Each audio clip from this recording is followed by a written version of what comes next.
Gold, trusted gold buyers. మీరు తాకట్టు పెట్టిన బంగారాన్ని విడిపించి ఈ రోజు ఉన్న మార్కెట్ ధరకు కొనబడను.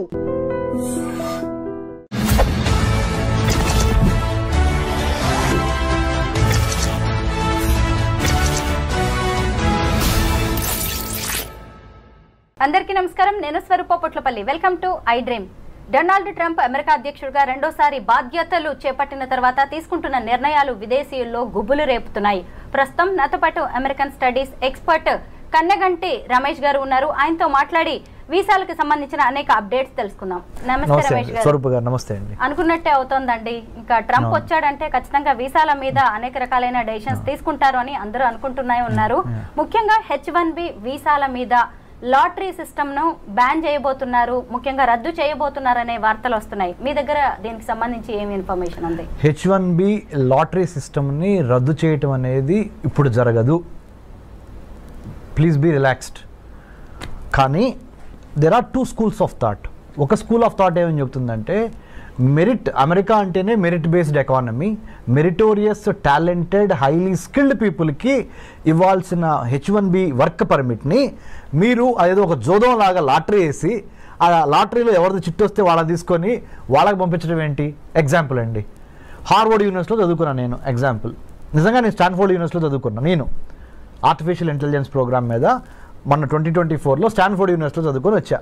నేనే అమెరికాకి H1B కోసం అప్లై చేస్తున్నా. కానీ నా టైం అవ్వక నా చిట్టు పికప్ అవ్వకుండా ఎవరో అమెరికాలో ఒక చిన్న యూనివర్సిటీలో అడ్మిషన్ వచ్చిన వాళ్ళ లాటరీ సిస్టంలో అక్కడ చదువుకొని వచ్చిన అబ్బాయిది వర్క్ చేయడానికి ఆయన చిట్టు పికప్ అయింది అనుకోండి. మరి నేను స్టాన్ఫోర్డ్లో చదువుకొని వచ్చాడు, అతను ఏదో చిన్న యూనివర్సిటీలో చదువుకొని వచ్చి ఇద్దరం వెళ్తుంది భుక్తి కోసమే. కానీ నా ఎడ్యుకేషనల్ క్వాలిఫికేషన్స్ అన్ని పక్కన పెట్టి ఆయనది పికప్ అయింది. అంటే నా మెరిట్ అసలు టెస్ట్ కాకుండానే, నా మెరిట్ జడ్జిమెంట్కి రాకుండానే, దాని పరిగణలోకి తీసుకోకుండానే ఏదో లాటరీ వేసి లాటరీలో చిట్టిస్తే ఎంత పెయిన్గా ఉంటుంది మేడం. ఇది ఒక స్కూల్ ఆఫ్ థాట్, ఒక section of society argument. It should be on merit basis, not on the lottery chit pickup basis.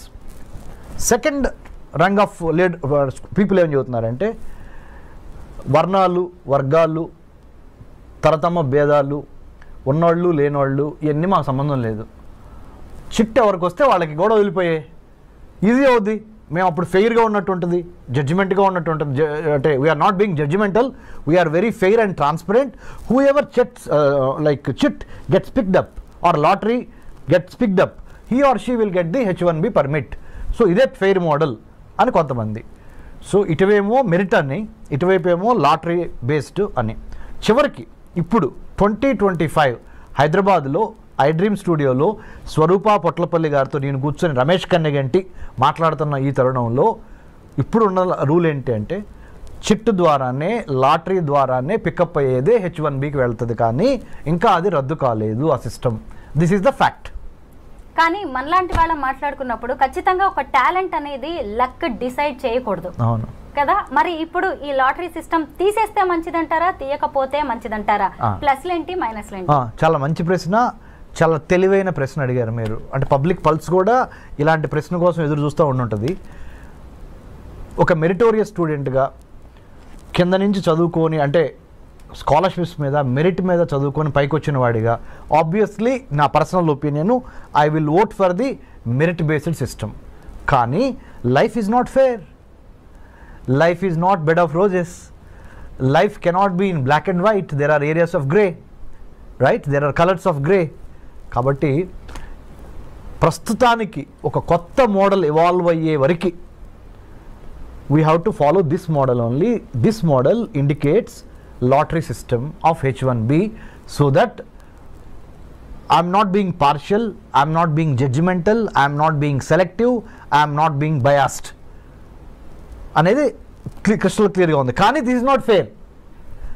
ఎందుకు? మీరు అన్నట్టుగా టాలెంట్ ఒకటి, లక్ ఒకటి. నా లక్ బాగుండి నాకు వచ్చింది, నా టాలెంటెడ్ రాలా. మరి రేపు నన్ను తీసుకునే ఎంప్లాయర్ ఉన్నాడు అనుకోండి, అక్కడ అమెరికాలో పెద్ద కంపెనీ ఇన్ఫోసిసే ఉందనుకోండి మేడం, లేకపోతే బిల్ గేట్స్ మన మైక్రోసాఫ్టే ఉందనుకోండి మేడం. నేను లాటరీ ద్వారా పికప్ అయ్యి వచ్చాను, నేను మెరిట్ బేస్డ్ మీద రాలా. అంటే నేను చదువుకుంది స్టాన్ఫోర్డ్ యూనివర్సిటీ, లెక్క ప్రకారం నాకు రావాలి, కానీ నాకు రాలేదు. కానీ ఎవరో ఒక చిన్న యూనివర్సిటీలో చదువుకో అంటే ఇక్కడ మీరు ఇంకొకటి ఆర్గ్యూ చేయొచ్చు వేరే వాళ్ళు ఏమని, అంటే పెద్ద పెద్ద బ్రాండెడ్ యూనివర్సిటీలు చదువుకున్న వాళ్ళకి మాత్రమే తెలివితేటలు ఉంటాయా? చిన్న చిన్న పల్లెటూరు నుంచి లేకపోతే సెకండ్ రంగ్ కాలేజెస్ యూనివర్సిటీస్ నుంచి వచ్చిన వాళ్ళకి తెలివితేటలు ఉండవా అనే ప్రశ్న గ్యారంటీగా లేవనెత్తారు. So nothing is perfect. Every set of judgemental or measuremental basis has its own little bit of fallacies అంటే mistakes, little bit of weaknesses, little bit of shortcomings. ఓవరాల్గా బై అండ్ లార్జ్ ఎవరికి ఎక్కువ న్యాయం జరిగిద్దో ఆ సిస్టమ్ని మనము adopt చేసుకోవాలి. It will take little more time to come to that మెరిట్కి లక్కి ఆర్ మెరిట్కి లేదా వర్గ భేదాలకి అతీతంగా వచ్చే విధంగా ఒక న్యూ H1B సెలక్షన్ ప్రాసెస్ని డిఫైన్ చేసి డిజైన్ చేసి డెలివర్ చేసే డెలివర్ చేసే ఆ 3D రావాల్సిన అవసరం ఉంది. దాంట్లో భాగంగా మేధావులంతా కూర్చొని పాలసీ మేకర్సు, ఎడ్యుకేషనిస్టులు, ఇండస్ట్రియలిస్టులు అందరూ కూర్చొని ఒక న్యూ సిస్టమ్ని బయటికి తీసుకురావాల్సిన అవసరం ఉంది. How do you accommodate A competent, A transparent, A meritorious, A talented guy or girl to work in the United States of America based on the merit base, not on the luck base. ఆ సిస్టానికి రావడానికి we are evolving. ఎందుకంటే Rome is not built over night కదా. తప్పులు జరుగుతూ ఉంటాయి, నేర్చుకుంటూ ఉంటాం, వాటిల్లో నుంచి ఇవాల్వ్ అయి వస్తూ ఉంటాం. ఐఎమ్ షూర్ స్వరూప గారు in the days to come in very near future I think United states customs and immigration agency will go in to that direction under the department of homeland security. H1B వీసాలో కొత్తగా ఏమైనా మార్పులు తీసుకొచ్చే chances ఉన్నాయంటారా? I think that's a smart question. Again, you know why? Given the Immigration and Customs Enforcement Agency, given the United States Customs and Immigration Office, given the new geopolitical, geostrategic realities of Russia, Ukraine on the one hand, Israel, Palestine on the other hand, North Korea, South Korea, China, Taiwan, ఇవన్నీ global flash points, గొడవలు జరుగుతున్నాయి, యుద్ధాలు జరుగుతున్నాయి. వీటన్నిటికీ తోడుగా post COVID-19 world ఆర్డర్లో Covid తర్వాత వచ్చిన ప్రపంచంలో రాజకీయ, ఆర్థిక, సామాజిక, సాంఘిక పరమైన మార్పులు ప్రస్ఫుటంగా కనపడుతున్నాయి. ఆర్థికంగా అమెరికా కుదేలవుతున్న దశ ఇది. For your kind information, America ఆర్థిక బలాలన్నీ వీగిపోతున్నాయి. The economic tremors, the political tremors, the technological tremors are really shifting the pendulum in the other direction. Asia ప్రాంతంలో ఉన్న చైనా వైపుకి ప్రపంచ ఆర్థిక, రాజకీయ, వర్తక, వాణిజ్య, వ్యాపార సంబంధాలు చైనా వైపుకి ఇన్ ఫేవర్గా పవనాలు ఇటు మూవ్ అవుతున్నాయి. మంచికో చెడుకో we have to wait and see. But having known this fact, United states of America has got a wake up call. అందుకని మన ట్రంప్ గారు కూడా అన్నారు, hey it's a wake up call from China, People's Republic of China. You know what is it? DeepSeek R1 అనే ఒక కొత్త AI మోడల్ని, chat bot ఇప్పుడు ఏదైతే ఉందో చాట్ GPT లాంటి ఒక మోడల్, కొన్ని $1 బిలియన్ ఖర్చు పెట్టి చాట్ GPTని మనం తయారు చేస్తే, అలాంటి దాన్ని DeepSeek R1 అనే ఒక మోడల్ని చైనా వాడు $5.5 మిలియన్ తయారు చేశాడు. మనమేమో దాని మీద 100 కోట్లు 1000 కోట్లు ఖర్చు పెడుతున్నాం. మనకేమన్నా పిచ్చి పట్టిందా, లేకపోతే మనకేమన్నా తెలివితేటలు లేవా అని మనల్ని మనం ప్రశ్నించుకోవాల్సిన అవసరము, అఘాయిత్యము, సందర్భము ఏర్పడినవి అని సాక్షాత్తు 47th president of the united states of America Donald Trump has given a public statement. అంటే చైనా మ్యానుఫ్యాక్చరింగ్ స్పేస్ని, సైబర్ స్పేస్ని, మ్యారిటైమ్ స్పేస్ని, పొలిటికల్ స్పేస్ని, సర్వీస్ సెక్టర్ స్పేస్ని ఆక్యుపై చేస్తుంది. ఎన్లార్జ్మెంట్, ఎంట్రాప్మెంట్, ఎన్సర్కిల్మెంట్ అనే 3 విధానాల ద్వారా ప్రపంచంలో ఉన్న వర్తక, వాణిజ్య, వ్యాపార, సాహిత్య, రాజకీయ రంగాల్లో, ఆర్థిక రంగాల్లో తనదైన ముద్ర వేసుకోవటానికి చైనా నడుం బిగించి ఎన్లార్జ్మెంట్, ఎంట్రాప్మెంట్, ఎన్సర్కిల్మెంట్ అనే 3 స్ట్రాటజీల ద్వారా చాప కింద నీరులాగా ప్రవహిస్తున్న తీరుని అమెరికా గ్రహించింది. అమెరికాతో పాటు ఇండియా గ్రహించింది. ఇండియాతో పాటు ఆస్ట్రేలియా, జపాన్, మిగతా దేశాలు కూడా గమనించినాయి. ఈ 4 దేశాల పేర్లు ఎందుకు ప్రస్ఫుటంగా ప్రస్తావించానంటే మేడం గారు, స్వరూప గారు, India, Australia, Japan, United states ఈ 4 కలిపి ఈ చైనాని ఎదుర్కోవటానికి క్వాడ్గా ఏర్పడింది. QUAD అంటే 4 చతురస్రాకారంలో ఈ 4 దేశాలు ఈ చైనాని ఎదుర్కోవటం కోసం ఇందాక మీకు చెప్పాను spaces, manufacturing space, cyber space, maritime space, service sector space and political space, వీటిని కాపాడుకోవాలి దీని నుంచి, చైనా నుంచి అని ఈ 4 దేశాలు జతగట్టినాయి. వీటితో పాటుగా భారత్ అంటే వీటిలో ఒకటైన భారత్ ఇటు బ్రిక్స్ని మేనేజ్ చేయాలి. Brazil, Russia, India, China, south ఆఫ్రికాలోనూ భారత్ ఉంది. ఇటు క్వాడ్ అంటే Australia, Japan, India, united states, ఇక్కడ కూడా ఇండియా ఉంది, ఇక్కడ కూడా ఇండియా ఉంది. మరి వీళ్ళతోనూ వెళ్ళాలి, వీళ్ళతోనూ వెళ్ళాలి. ఇద్దరితో కలిసి వెళ్ళి తన యొక్క రాజ్య ప్రయోజనాల్ని ఎలా కాపాడుకోవాలనే రాజకీయ దౌత్యపరమైన చదరంగంలో భారత్ చాలా స్మార్ట్గా తన పావుల్ని కదపాలి. ఇంత దీనికి ఒక బ్యాక్గ్రౌండ్ ఉంది ప్రపంచ రాజకీయాల్లో.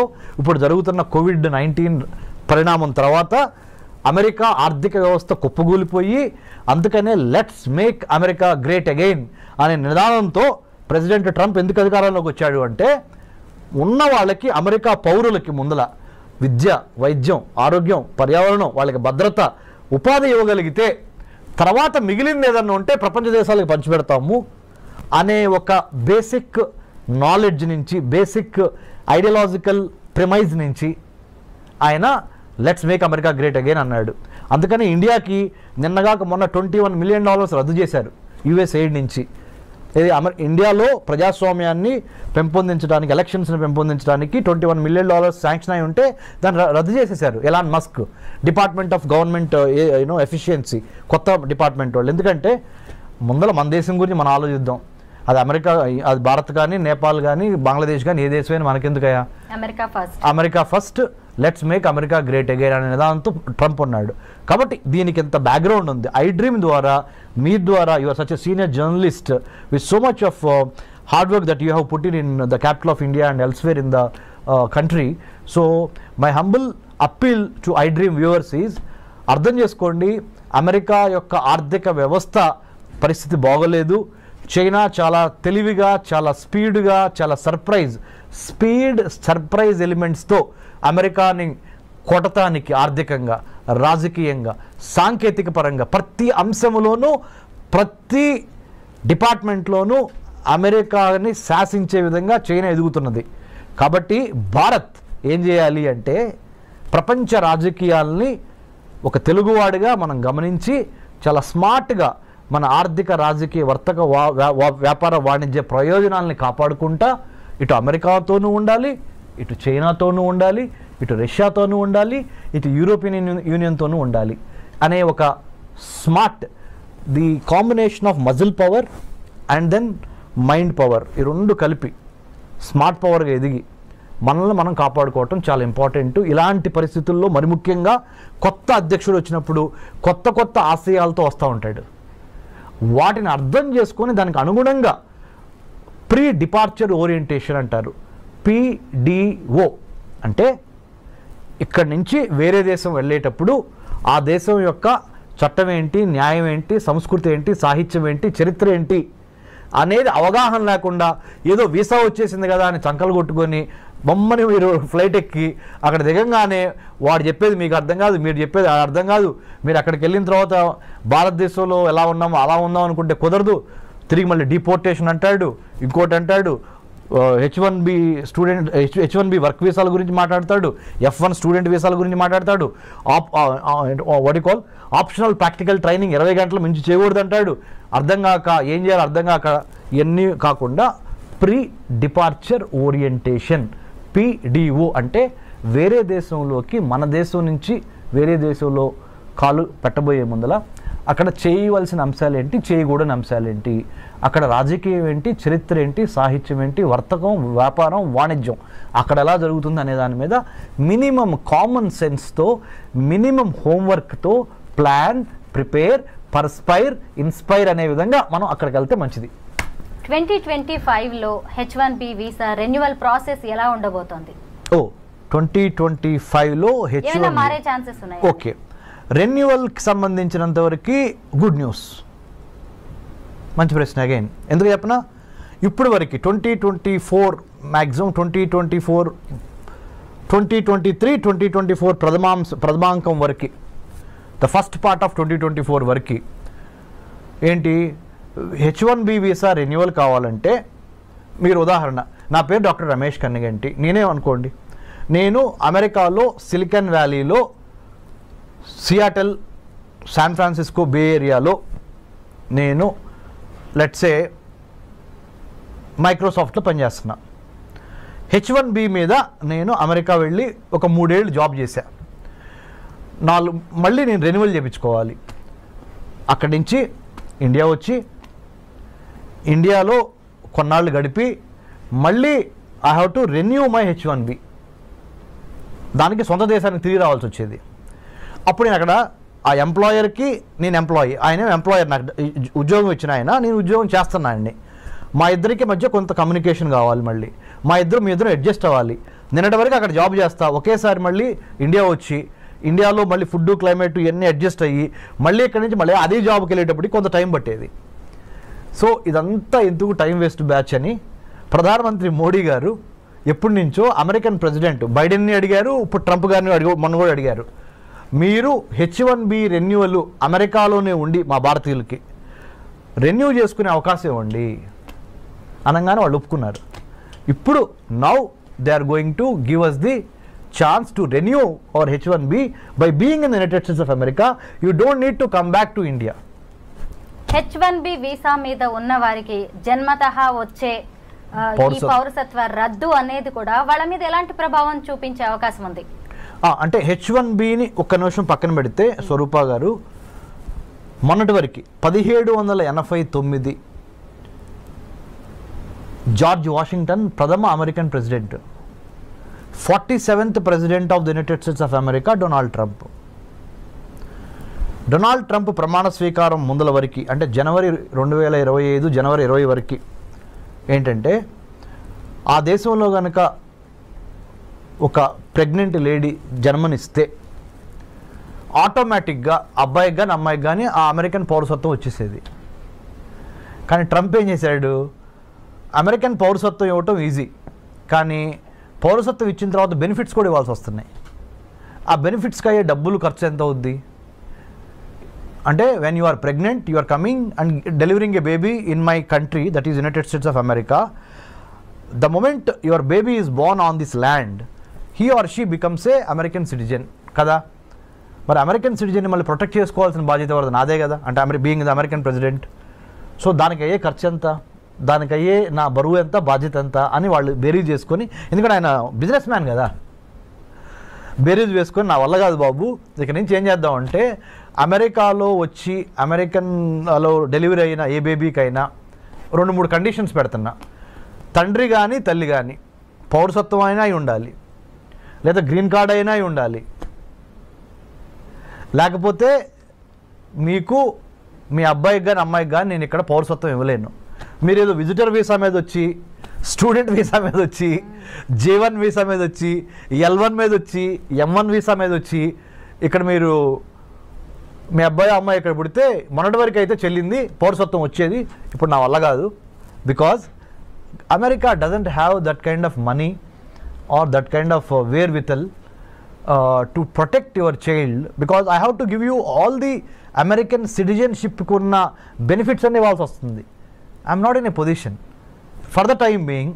రేపొద్దున వేరే ప్రెసిడెంట్ వచ్చిన తర్వాత, ప్రెసిడెంట్ ట్రంప్కి ఇది సెకండ్ టర్మ్, ఫైనల్ టర్మ్, రేపొద్దున వేరే ప్రెసిడెంట్ వచ్చిన తర్వాత ఆయన మారిస్తే నాకు సంబంధం లేదు. నేను దిగిపోయే వరకు, అంటే 2025 నుంచి అనదర్ 4 years 2029 వరకు నేను మట్టికి మీకు అమెరికా పౌరసత్వం ఇవ్వలేను. బర్త్ రైట్ సిటిజన్షిప్ అనేది మీ బర్త్ రైట్ అని మొన్నటి వరకు అన్నారు కదా, అది ఇప్పుడు కాదు. మీకు బర్త్ రైట్ కావాలి, సిటిజన్షిప్ కావాలి అంటే అమెరికాలో కొన్ని కండిషన్స్ ఉన్నాయి. కండిషన్ నెంబర్ 1, భార్యాభర్తల్లో ఒకళ్ళకి పౌరులై ఉండాలి, అమెరికా పౌరులు. రెండో కండిషన్, కనీసం గ్రీన్ కార్డ్ అయి ఉండాలి. ఈ 2 కండిషన్స్ పెట్టారండి. Thank you so much Ramesh garu. Thank you స్వరూప గారు, థ్యాంక్ యూ వెరీ మచ్.